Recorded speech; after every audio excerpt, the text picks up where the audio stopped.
pouvoir où ils allaient incarner Congo central et puis République démocratique du Congo mobile. Voilà pour le Bélango. Merci beaucoup, papa. Dans cette même case pour la décortication, on ça. Mais plus dans un besoin, tout le canal pour le gouverneur. Parce que il y a trop dit que non, le gouverneur va justement la famille. Mais il y a un état qui prophète.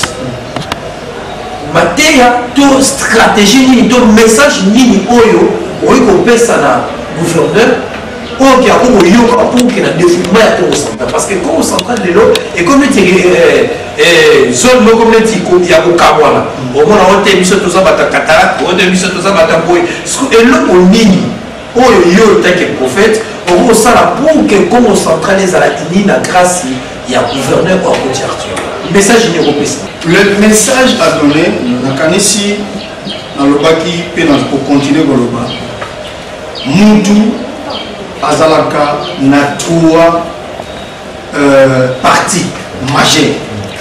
Corps, pour les physique, pour notre excellence gouverneur, par sa présence physique, ils ont représenté na corps. Tous en âme, ici ils ont résidé ma passion. Mais, c'est l'esprit du gouverneur.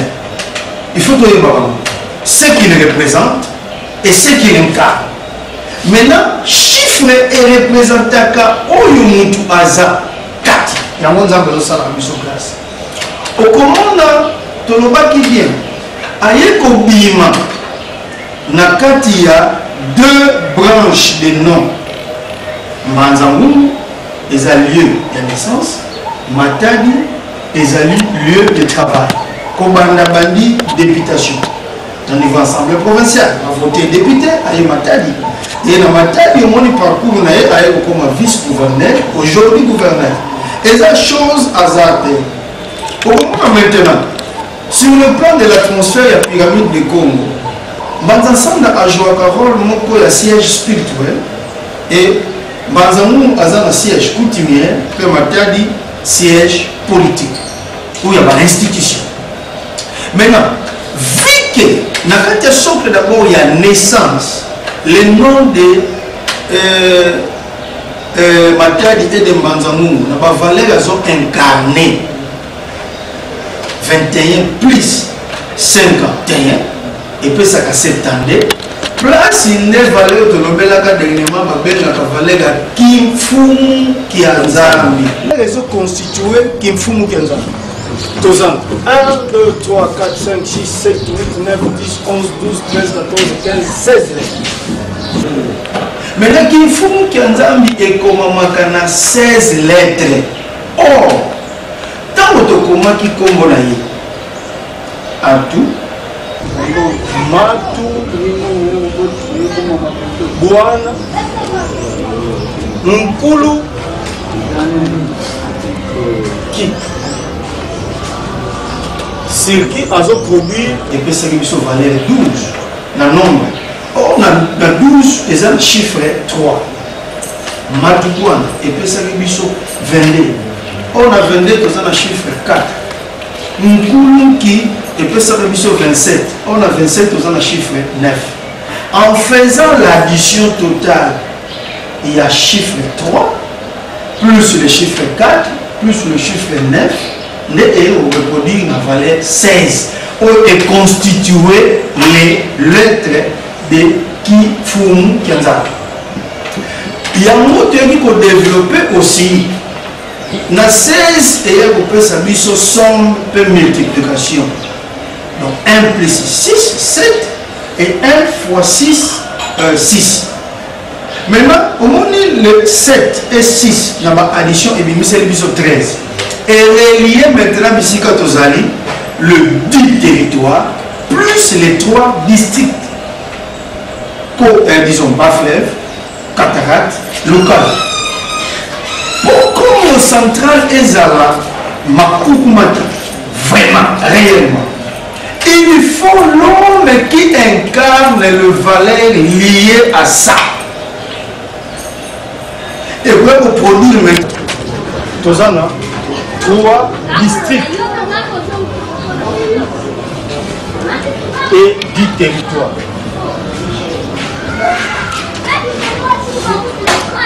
Ainsi, par 10 plus 13, 3. Le PC 13, le 1 plus 3, le PC biso.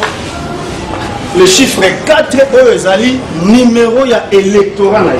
Numéro 4.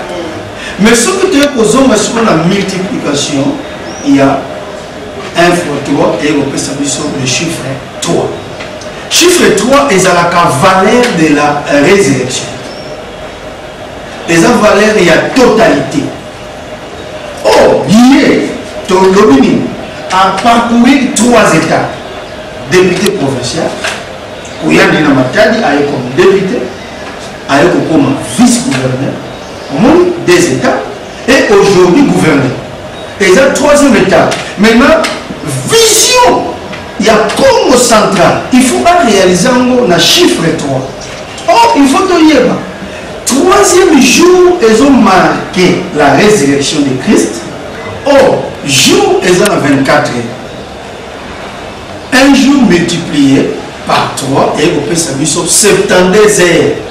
Ils ont mis toujours dans 72, somme il y a 51 plus 21, c'est-à-dire qui fout qui en a. C'est pourquoi ce qu'on fait que tu allez par l'obéli, tu allez par l'idée d'opinion spirituelle. Il faut te éveiller parce que tout le chiffre et ma casse va apporter beaucoup. Il faut te parler peuple en avance. Il y a pour venir en aide pour le soutien. Maintenant, mystère des années, c'est aujourd'hui le chiffre 3 et le chiffre 4. Bibliquement parlant, tout le monde la résurrection, il y a 4e jour, il y a Lazare. Tu vois, par Christ. 3e jour, c'est la résurrection de lui-même Christ. Alors, 2 chiffres, et puis ça va sur les 7. Maintenant, ce que tu m'as dit que ça, la somme première, il y a 7. 1 plus 2 plus 3 plus 4 plus 5 plus 6 plus 7, et puis ça va sur 28. Tout le monde a électorat, le nombre de voix à Zui est à 28. Maintenant, ce que tu nombre de voix à Zui, c'est voilà. Le chiffre 7, voilà. 4 plus 3. Merci. Est marqué dans la somme première comme les 7 jours de la création. Voilà. Et puis ça a sur valeur 28. Et ça va voir à 28 voix. Mais ce que tu as vu, somme il y a 2 plus 8, 10. Et 2 fois 8, 16. Dans l'addition maintenant totale, il y a 10 plus 16. Et on peut ça 26. Ce que tu as date, on va voter qui gouverneur. Et on peut s'appuyer sur valeur 26. C'est-à-dire que ça qui est 10 plus 4, avril, 14, plus 2, plus 0, plus 1, plus 9, les peut ça 26. Or, 28 voix, plus 26 comme date, ou abîmé dans 28 voix. Il y a nous, ils ont marqué la 28 valeur, il y a centrale, et puis 26 comme.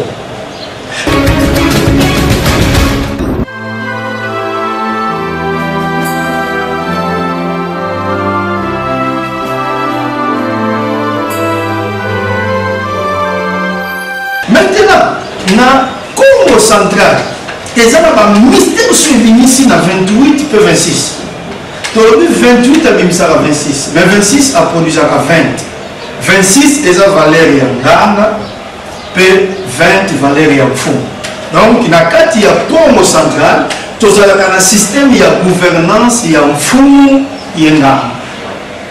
Nous avons un fond. Donc, un fou ne pouvait pas diriger sans âme. Et Nanga aussi, il faut orienter fou. Il y a un moment où on a bagage, les Congo, on a un moment où on a fou, Nanga. Et le moment où on a hasard. Mais puis, surtout, on prouve que rien n'est hasard de tout ce qui est lié dans Maloba. Et peut ça code dans le niveau chiffre. C'est pourquoi nous, par la science divine, dans le aujourd'hui, dans l'enseignement toujours apporté, tu veux que ça va valer. Si c'est pour que les gouverneurs ayeba co-incarner l'unité de la province par Luka, par fleuve et cataracte. Il faut ayeba co-gouverner dans le système et en fou. Donc il faut incarner la potentialité. C'est le système où les hommes sont dans le royaume Congo, où il ne pouvait pas gouverner sans consulter les êtres spirituels. Il y a un monsieur nous voyons qu'il dans l'atmosphère il y a Timans. C'est un peu ça. Au moment dans Timans, tant que vous démontrez à mon tableau, et puis ça va valer 36, et puis ça va valer Nekomo. C'est-à-dire, les Nekomo devaient retourner vers Timans sur le lieu sur lequel ils ont incarné Nkama, Banzansanda, mais eux ils ont un territoire de Banzangou, Bissika, vous continuez à vivre vendre.